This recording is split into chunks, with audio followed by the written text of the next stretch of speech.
बातमी आहे पिंपरी चिंचवड शहरामधून।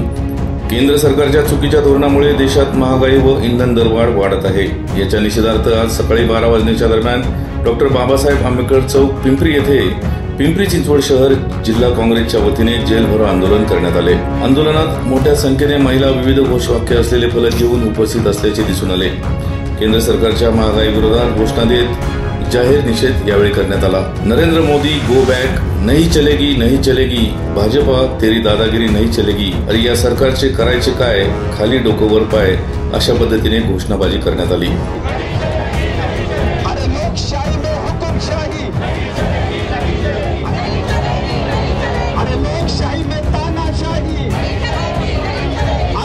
कामगारांचे कायदे मोडीत करणारा मोदी शाह सरकारचा काँग्रेस कमिटीचे पिंपरी चिंचवड शहराचे जिल्हा अध्यक्ष कैलास कदम यांच्या मार्गदर्शनाखाली हा जाहीर निषेध जेल भरो आंदोलन करण्यात आले। यावेळी सामाजिक कार्यकर्ते मानव कांबळे, सायली नडे, ज्ञानेश्वर मलशेट्टी, बाबू नायर, विश्वनाथ जगताप, नरेंद्र बनसोडे, अशोक मोरे, वीरेंद्र गायकवाड, विजय ओवाळ, विठ्ठल शिंदे, संदीप शिंदे, मिलिंद फडतरे, आबा खराडे, मेहबूब शेख, रवी कांबळे, बाबा बनसोडे, अण्णा कसबे, मनीषा गरुड, प्रियांका कदम, मलशेट्टी, स्वाती शिंदे, छाया देसले, आशा भोसले व इतर कार्यकर्ते या आंदोलनात सहभागी झाले होते। आंदोलनाच्या शेवटी कार्यकर्त्यांनी स्वतःला अटक करून घेतलं। याच बातमीचा आढावा घेतला आहे आमचे प्रतिनिधी भानुदास हिवराळे यांनी।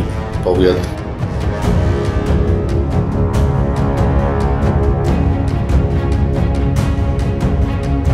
सातत्याने गेली 8 वर्ष जे मोदी आणि शहाचं सरकार या देशावरती आरूढ झालेलं आहे।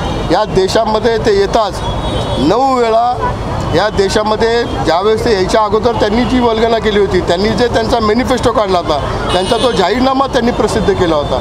त्या जाहीरनाम्यामध्ये त्यांनी स्पष्टपणे सांगितलं होतं की आम्ही देशामध्ये येताच दरवर्षी 2 करोड रोजगार उपलब्ध करून देऊ। देशामध्ये प्रत्येकाच्या अकाउंटमध्ये 15-15 लाख रुपये त्या ठिकाणी टाकू। देशामधली असणारी महागाई आम्ही कमी करू। अशा सगळ्या त्यांनी वल्गना मोठ्या केल्या। पण देशामध्ये आरूढ झाल्या सत्तेवरती त्यांनी पहिला कायदा आणला तो भूमी अधिग्रहण कायदा आणला। त्यानंतर त्यांनी देशामध्ये 15 लाख तर कोणाच्या अकाउंटमध्ये आलेच नाही, 15 लाख तर सोडा, पण किमान देशामध्ये काळा पैसा देखील आला नाही। पण देशामध्ये 130 कोटीपेक्षा जास्त जनतेने जो विश्वास टाकून या देशाच्या प्रमुख गादीवरती मोदी साहेबांना नेऊन बसवलं आणि देशाच्या जनतेच्या एक मोठ्या अपेक्षा त्यांच्याकडे लागल्या होत्या। पण त्या सगळ्या अपेक्षाचा त्यांनी भंग केलेला आहे। 9 वेळा भावूक झालेला हा पंतप्रधान, 9 वेळा रडलेला हा पंतप्रधान। आपल्याला असा देशामध्ये पंतप्रधान हवा आहे का देशाच्या जनतेचा विचार करणारा पंतप्रधान आपल्याला हवा आहे? तर हे 9 वेळा का भावूक झाले हो?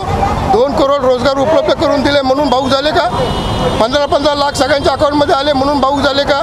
त्या ठिकाणी जातीपातीमध्ये त्या ठिकाणी तेढ निर्माण करण्याचं काम त्यांनी केलं त्यामुळे भावूक झाले का? अनेक CA सारखा कायदा त्या ठिकाणी लागू करण्याचा प्रयत्न केला म्हणून भावूक झाले का? मेक इंडिया स्टार्टअप इंडिया सारखा त्यांनी त्या ठिकाणी प्रोजेक्ट आणला म्हणून भावूक झाले का? कशामुळे भावूक झाले याचंच आम्हाला अजून कारण समजलं नाही। जीवनावश्यक वस्तूवरती GST लावण्याचं काम मोठं महापाप। काही ठिकाणी 5% GST लावले, काही ठिकाणी 6% लावले, काही ठिकाणी 8% लावले, काही ठिकाणी 12% लावले, काही ठिकाणी 16% लावले, काही ठिकाणी 18% लावले आणि आरोग्यावरती सुद्धा त्या ठिकाणी GST लावले। ED असेल, CBI असेल असा गैरवापर करून काल परवाच बघा संसदेमध्ये अधिवेशन चालू आहे आणि देशाचे विरोधी पक्षनेते जे तमाम जनतेचा प्रश्न त्या ठिकाणी मांडणार आहेत ते मल्लिकार्जुन खरगे साहेब हे त्यांना संसदेमध्ये येऊन जर ईडीची नोटीस त्या ठिकाणी बजावत आहेत म्हणजे आपला देश हा लोकशाहीच्या माध्यमातून नाही, आपला देश हा हुकुमशाहीच्या माध्यमातून हे नरेंद्र मोदी आणि शाह जे घेऊन चाललेत त्यांचा जाहीरपणे निषेध आम्ही या ठिकाणी करतोय।